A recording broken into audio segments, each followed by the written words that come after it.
Hello everyone, welcome to study with Arvind. हम आप सभी के लिए लेकर आए हैं आज न्यू क्लासेज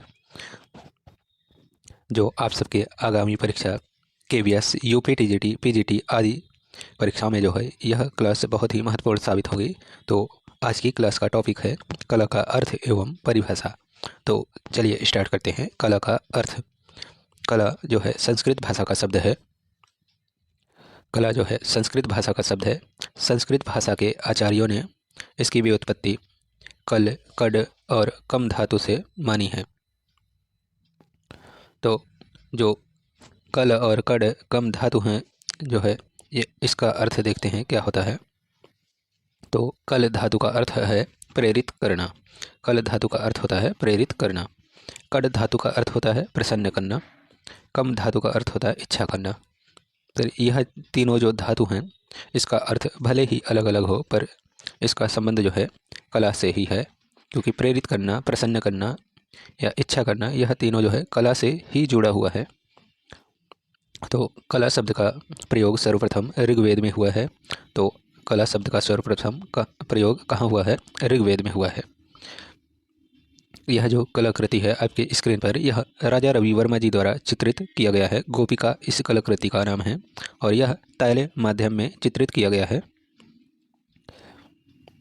शिव सूत्र विमर्शिनी में पंडित हेमराज ने कला की परिभाषा करते हुए कहा है कि कृति स्वस्वरूपा वेसेन तद वस्तूनि स्वरूपाणि व इति कला। तो पंडित हेमराज ने शिव सूत्र विमर्शिनी ग्रंथ जो लिखे हैं उसमें जो है अपने अनुसार जो है अपनी अभिव्यक्ति को व्यक्त करते हुए लिखा है कि कृति स्वस्वरूपा वेसेन तद वस्तूनि स्वरूपाणि व इति कला। तो अर्थात इसका अर्थ होगा आनंद लाने का नाम ही कला है। आनंद लाने का नाम ही कला है। तो अगर प्रश्न पूछ ले शिव सूत्र विमर्शिनी ग्रंथ या पुस्तक किसकी है, तो पंडित हेमराज की है। पंडित हेमराज की।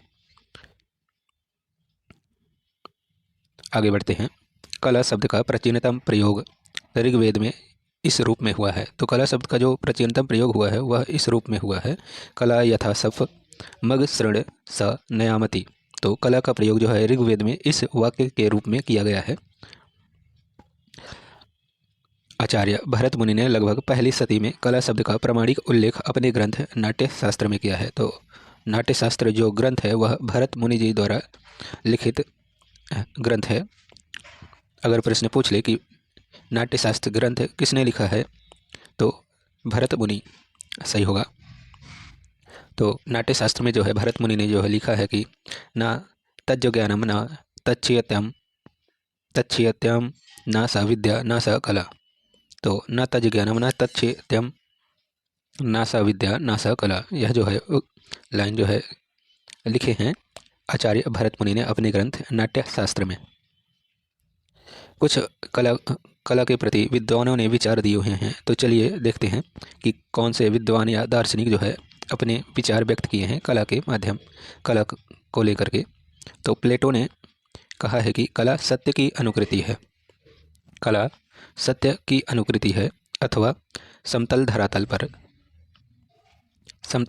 पर तीन ठोस ज्यामितीय आकृति का अनुकरण कला है। तो अगर पूछ ले प्रश्न कि कला सत्य की अनुकृति है, यह किसने कहा है, तो प्लेटो ने कहा है। अगली उक्ति है, कथन है, अरस्तु के अनुसार जो है कला क्या है? कला प्रकृति का अनुकरण है। कला जो है प्रकृति का अनुकरण है। अरस्तु ने कहा है कि कला जो है प्रकृति का अनुकरण है अथवा अनुकरण ही कलाकार मूल है, कलाकार का मूल है। फ्रायड ने कहा है कि कला दमित वासनाओं का उभरा हुआ रूप है। कला जो है दमित वासनाओं का उभरा हुआ रूप है अथवा कला मानव की दमित भावनाओं की अभिव्यक्ति है। तो फ्रायड ने कहा है कि कला जो है वह दमित वासनाओं का उभरा हुआ रूप है। यह भी प्रश्न कई बार पूछा जा चुका है कि दे देता है प्रश्न इस प्रकार की, कला दमित वासनाओं का उभरा हुआ रूप है, यह कथन किसका है, यह किसने बोला है? तो फ्रायड सही होगा। फ्रायड होगा क्योंकि फ्रायड ने ही बोला है। अगला है दार्शनिक, जो अगले दार्शनिक है टॉलस्टॉय। टॉलस्टॉय ने कहा है कि कला भाव के कला भावों को क्रिया, रेखा, रंग, ध्वनि, शब्द द्वारा इसे इस प्रकार अभिव्यक्त करना है कि जिसे देखने या सुनने वाले के मन में वही भाव जागे, अथवा कला हमारी भावनाओं की अभिव्यक्ति है। तो कला हमारी भावनाओं की अभिव्यक्ति है, यह किसने कहा है? टॉल्स्टॉय ने कहा है। क्रोचे के अनुसार जो है कला ब्रह्म है, कला बाह्य प्रभाव की आंतरिक अभिव्यक्ति है। क्रोचे ने कहा है कि कला बाह्य भावना प्रभाव की आंतरिक अभिव्यक्ति है। तो यह भी पूछ ले कि कला बाह्य प्रभाव की आंतरिक अभिव्यक्ति है, यह कथन किसका है? तो क्रोचे का है। हीगल के अनुसार कला क्या है? कला आदि भौतिक सत्ता को व्यक्त करने का माध्यम है। हीगल का कहना है कि कला जो है वह आदि भौतिक सत्ता को व्यक्त करने का माध्यम है। स्कोपन हीवर के अनुसार संगीत की भावना पर जो आधारित है वह कला है। स्कोपन हीवर के अनुसार जो है संगीत की भावना पर जो आधारित है वह कला है। रस्किन के अनुसार जो है हर एक महान कला ईश्वरीय कृति के प्रति महान आह्लाद की अभिव्यक्ति है। तो इसमें जो है अब आते हैं भारतीय दार्शनिक जो हैं और कलाकार भी हैं। यह कलाकार, लेखक, दार्शनिक, यह कई सारी गतिविधियों को अपने साथ लेकर चलते थे। रविन्द्रनाथ टैगोर जी के अनुसार जो है कला में मनुष्य अपनी अभिव्यक्ति करता है। कला में मनुष्य जो है अपनी अभिव्यक्ति करता है। नीत्शे के अनुसार कला जीवन को कड़वे अनुभव से मुक्ति का माध्यम है, अथवा कला आत्मा अभिव्यक्ति है। यह किसने कहा है? कला आत्मा अभिव्यक्ति है, किसने कहा है? नीत्शे ने कहा है। तो जो मैथिली शरण गुप्त, यह साहित्यकार भी हैं और दार्शनिक भी। तो इन्होंने कला के बारे में अपने कुछ अभिव्यक्ति व्यक्त की है। तो इनका कहना है कि अभिव्यक्ति की कुशल शक्ति ही तो कला है। इन्होंने साकेत जो इनकी रचना है उसके पंचम सर्ग में बोला है कि दूसरे शब्दों में मन के अंतःकरण की सुंदरता या सुंदर प्रस्तुति ही कला है। तो इन्होंने जो इनकी रचना है साकेत, उसमें जो है पंचम सर्ग में इन्होंने लिखा है कि दूसरे शब्दों में मन की अंतःकरण की सुंदर प्रस्तुति ही कला है। एक साहित्यिक उक्ति के अनुसार जो है कला के बारे में कुछ कथन मिले हैं कि प्राण तत्व रस से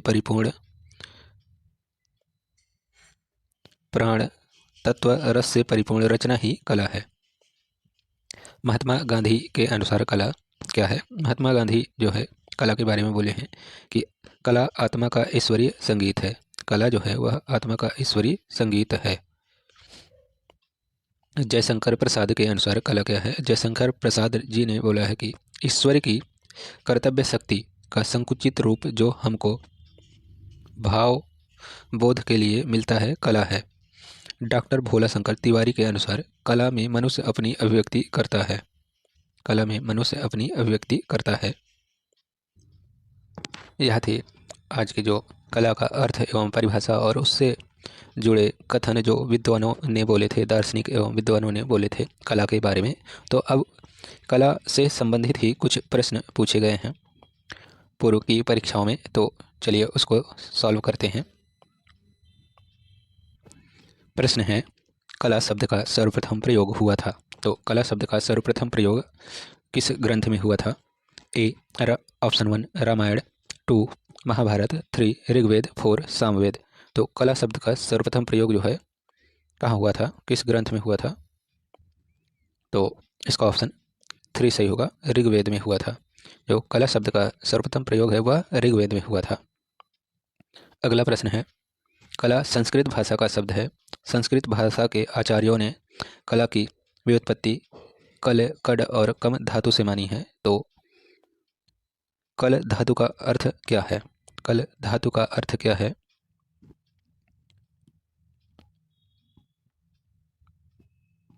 ऑप्शन 1 प्रसन्न करना, 2 प्रेरित करना, 3 चित्र बनाना, 4 चित्र पेंटिंग करना। तो कल धातु का अर्थ है प्रेरित करना। तो इसका ऑप्शन 2 सही होगा, प्रेरित करना। अगला प्रश्न है, कड धातु का अर्थ क्या है? कड धातु का अर्थ क्या है? ऑप्शन 1 प्रसन्न करना, 2 प्रेरित करना, 3 चित्र बनाना, 4 मूर्ति बनाना। तो कड धातु का अर्थ है प्रसन्न करना, इसका आंसर होगा प्रसन्न करना। अगला प्रश्न है, किस पुस्तक में उल्लिखित है कि आनंद लाने का नाम कला है? तो यह किस पुस्तक में उल्लिखित है कि आनंद लाने का नाम कला है? ऑप्शन 1 ऋग्वेद, 2 रामायण, 3 महाभारत, 4 शिव सूत्र विमर्शिनी। तो इसका ऑप्शन 4 सही होगा। शिव सूत्र विमर्शिनी में जो है उल्लिखित है कि आनंद लाने का नाम कला है। अगला प्रश्न है, 13वीं शताब्दी के प्रथम चरण में कला के लिए आर्ट शब्द का प्रयोग किया गया, जिसकी मूल धातु अर है, इसका अर्थ नहीं है। तो इसमें प्रश्न पूछा है कि नहीं है, आर्ट शब्द का प्रयोग जो है किया गया है और उसका मूल शब्द या धातु अर नहीं है, अर्थ इसका नहीं है। ऑप्शन 1 बनाना, 2 पैदा करना, 3 रचना करना, 4 प्रेरित करना। तो इसका ऑप्शन कौन सा सही होगा? इसका ऑप्शन डी सही होगा, प्रेरित करना नहीं है। ऑप्शन डी सही होगा। अगला प्रश्न है, किस विद्वान ने कहा था कि कला सत्य की अनुकृति है? तो किसने कहा था कि कला सत्य की अनुकृति है? ऑप्शन 1 प्लेटो, 2 अरस्तु, 3 क्रोचे, 4 हेगल। तो इसका ऑप्शन 1 सही होगा। प्लेटो ने कहा था कि कला सत्य की अनुकृति है, तो इसका ऑप्शन 1 सही होगा, प्लेटो। अगला प्रश्न है, किस विद्वान ने कहा था कि कला प्रकृति का अनुकरण है? ऑप्शन 1 रास्किन, 2 टॉल्स्टॉय, 3 फ्रॉयड, 4 अरस्तु। तो किसने कहा था कि कला प्रकृति के अनुकरण है? तो इसका ऑप्शन 4 सही होगा। अरस्तु ने कहा था कि कला जो है प्रकृति की अनुकरण है, कला प्रकृति का अनुकरण है। तो यह किसने कहा था? अरस्तु ने कहा था। तो इसका ऑप्शन 4 सही होगा। अगला प्रश्न है, निम्नलिखित में से कौन सुमेलित नहीं है? तो आपको कथन देखना है और किस इसमें पहचानना है कि कौन सही है, कि कथन जो है जिसने कहा है उसका नाम उसके सामने है या नहीं है। तो आपको यह देखना है, कला मानव की दमित भावनाओं की अभिव्यक्ति है। तो कला जो है मानव की दमित भावनाओं की अभिव्यक्ति है, तो यह सही है, फ्रायड ने ही बोला था। ऑप्शन 2 कला हमारी भावनाओं की अभिव्यक्ति है, तो टॉल्स्टॉय ने बोला है। तो यह भी ऑप्शन सही है, कला जो है हमारी भावनाओं की अभिव्यक्ति है, तो टॉल्स्टॉय ने ही बोला है। तो यह भी ऑप्शन सही है। ऑप्शन 3 कला बाह्य प्रभाव की आंतरिक अभिव्यक्ति है, तो इसको क्रोचे ने ही बोला है। तो यह भी सही है। तो ऑप्शन 4 कला आदि भौतिक सत्ता को व्यक्त करने का माध्यम है। तो यह जो है ऑप्शन गलत है, क्योंकि रास्किन ने नहीं बोला है, रास्किन ने नहीं बोला, इसे हीगल ने बोला है। तो यह ऑप्शन गलत है। ऑप्शन 4 इसका आंसर होगा, क्योंकि इसमें पूछा है कि कौन मिला नहीं जिसका सुमेलित सही नहीं है। तो इसे जो है रास्किन ने नहीं, हीगल ने बोला है। हीगल, यहाँ पे हीगल सही होगा। तो इसका ऑप्शन 4 सही होगा। अगला प्रश्न है, किस विद्वान ने कहा था कि कला आदि भौतिक सत्ता को व्यक्त करने का माध्यम है? तो इसका ऑप्शन 1 है फ्रायड, 2 टॉल्स्टॉय, 3 हेगल, 4 क्रोचे। तो यह प्रश्न अभी अगले प्रश्न में, इसके पहले वाले प्रश्न में से संबंधित था। तो इसका ऑप्शन भी हीगल सही होगा, क्योंकि हीगल ने ही बोला है कि कला आदि भौतिक सत्ता को व्यक्त करने का माध्यम है। तो आप सबके समक्ष इस प्रकार के प्रश्न पूछे जा सकते हैं जो कला से संबंधित हैं, कला का अर्थ एवं उसकी परिभाषा से संबंधित हैं। अगला प्रश्न है, कला क्या है? कला क्या है? ऑप्शन 1 प्रकृति का चित्रण, 2 भाव का चित्रण, 3 प्राणियों का चित्रण, 4 कलाकार की अनुभूति से परिपूर्ण चित्रण। तो इसका ऑप्शन ए सही होगा। कला जो है प्रकृति का चित्रण है, प्रकृति का चित्रण है। तो इसका ऑप्शन ए सही होगा।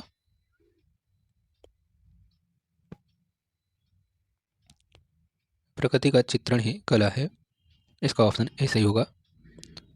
और इसमें यह भी हो सकता है कि भावों का चित्रण, तो इसका ऑप्शन दोनों सही लग रहा है कि ऑप्शन 1 और 2, क्योंकि मनुष्य जो है या कलाकार जो भी है वह अपने भावों का भी चित्रण करता है। प्रकृति के चित्रण के साथ साथ वह अपनी भावनाओं या अपने मन में उठे विचारों को भी चित्र के माध्यम से प्रदर्शित करता है। तो इसका ऑप्शन 1 और 2 दोनों सही होगा।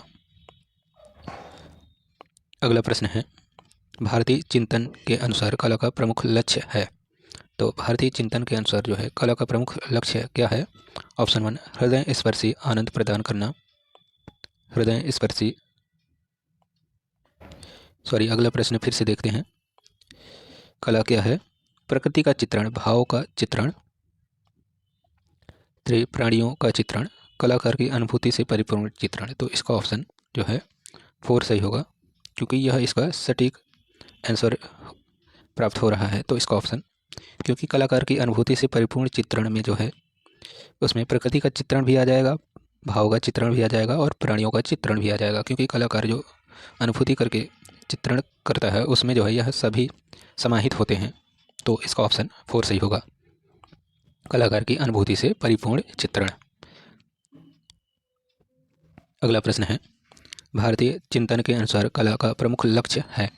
ऑप्शन 1 हृदय स्पर्शी आनंद प्रदान करता, 2 आँखों को सुंदर लगना, 3 इंद्रियों को संतुष्ट करना, 4 जनजीवन की समस्याओं को प्रस्तुत करना।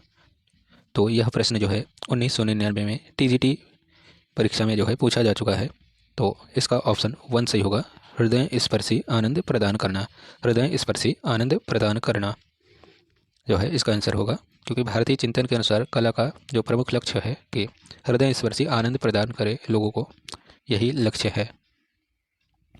अगला प्रश्न है, एक सफल शैक्षणिक पाठ्यक्रम में किसका महत्व है?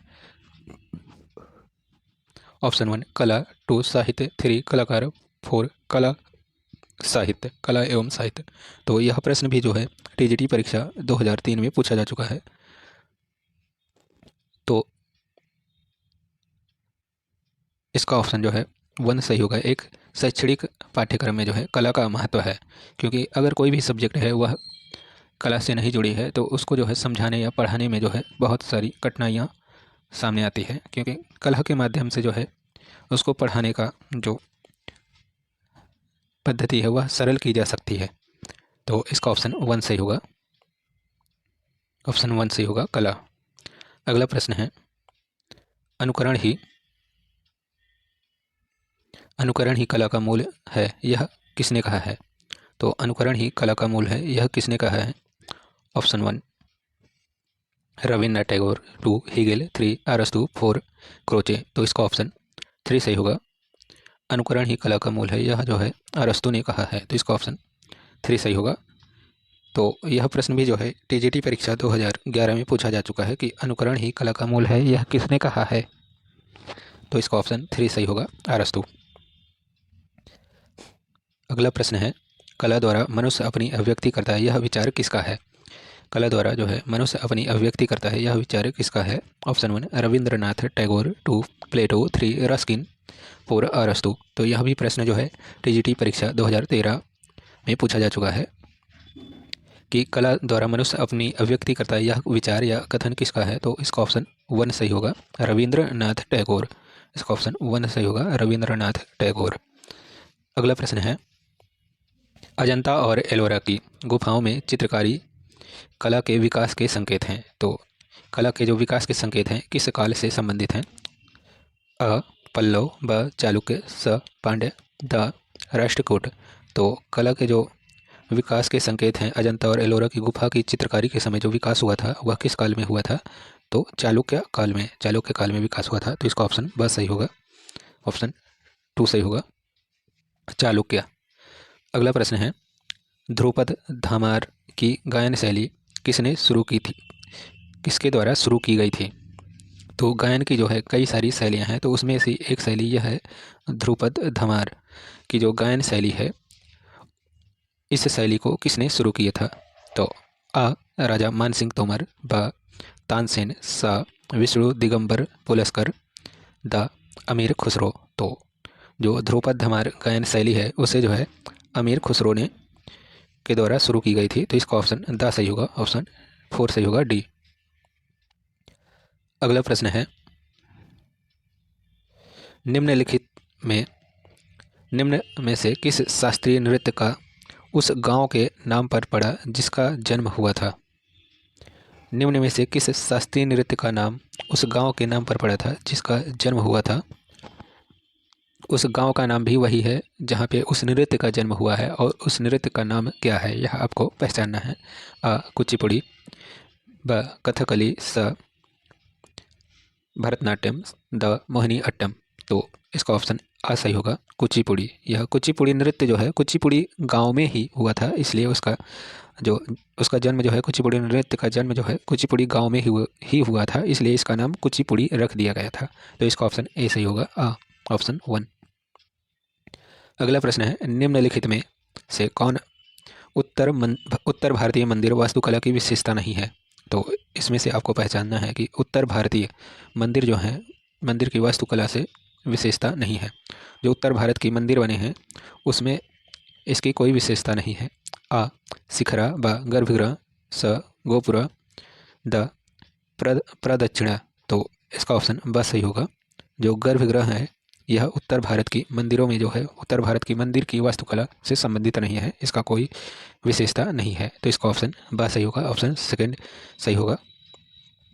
अगला प्रश्न है और आज की क्लास का आखिरी प्रश्न है, सारे जहाँ से अच्छा गीत किसने तैयार किया? तो सारे जहाँ से अच्छा गीत जो है इसे किसने तैयार किया?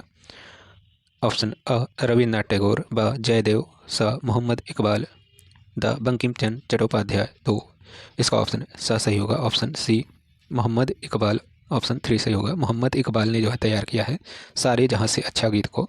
तो इसका ऑप्शन सी सही होगा, 3। तो आज की क्लास कैसी लगी कमेंट बॉक्स में ज़रूर बताइएगा। Thanks for watching this video.